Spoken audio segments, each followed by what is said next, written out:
I share this story with you, and the reason I share this story around the world is not so that you guys can look at me and be like, oh my God, you've been through so much, you're so brave, you're so courageous. It's because the story I share with you, the reason it touches you, the reason it speaks to you, is because you understand that the compassion that I had to have towards Eugene is a compassion you carry within yourself. You know that compassion and kindness are the only way we can sit in an auditorium like this and listen to one another's stories. My story is simply a line through humanity. It is simply a space in which we all exist, and the only difference is I had to be in that space. I had to be in that pain. However, each and every human being in this room has experienced pain and trauma. All of us know that we are living in a system that is not necessarily designed to protect us. And we know that something needs to change, and we all know that there's something we want to do about it. But what is it? What do we do about it? And that is where kindness economy comes into the equation. We are working on it. We are asking the questions. We want you to join us on this journey.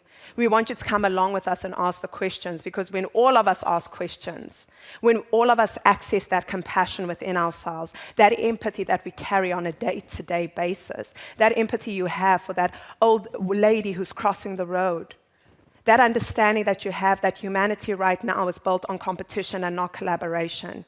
And you know deep down that this is not working. The system is broken. It is crumbling. So can kindness economy work? I believe it can. I've seen the model work at AIM.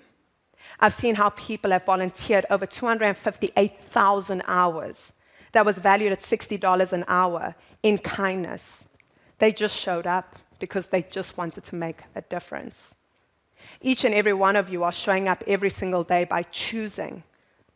You are choosing whether you are going to change the world through thinking differently, through adopting a new story, through asking the right questions. And so there's some questions I'm going to ask you that honestly I have no answer to. But I want to ask it to you because as we all collectively think about it, we can create a different solution. I believe it to be kindness economy. It could form, it could fledge, it could become something else. But we need to start putting kindness at the heart of all economies. Because when we move into the collaborative mindset, when we start working together, when we start honoring who humanity is, what humanity is, and we get back to our core and understand that the woman that is raising 20 foster kids in the village is just as valuable as a chief executive officer in a corporate environment. Do we value people simply based on the fact that they trade millions a day over the fact that there's someone out there who picks up the garbage for us, who allows us to live freely? There's a police officer putting his life on the line for us on a daily basis. Does that not deserve to be rewarded? Is that not kindness? Is that not humanity? Is that not what we need in order to move forward? We realize that in the past 3 years, there was so much inequality. The system was crumbling in front of our eyes. We were isolated from each other. We lost human connection. I don't know about you, but when I was trapped in my apartment alone, I was like, damn, I've made some bad choices. I should have had a man by now. No, but what it did make me do is it made me realize that without human touch, without human connection, all my money meant nothing. All those handbags that I was collecting meant nothing. I needed a human touch. I needed to connect to someone. I needed to speak to someone. I needed the kindness of my neighbor downstairs coming up and dropping off flowers at my door just to show me she missed me. I needed to understand that, oh my goodness, I've worked so hard and so much in my life to create an ecosystem of isolation for myself.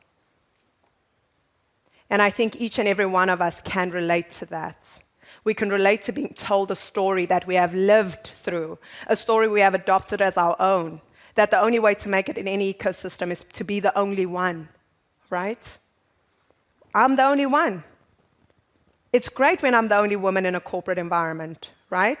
The only ism, whatever the ism is, woman, race, whatever it is, because there's a system that benefits from that, and I hate to break it to us all.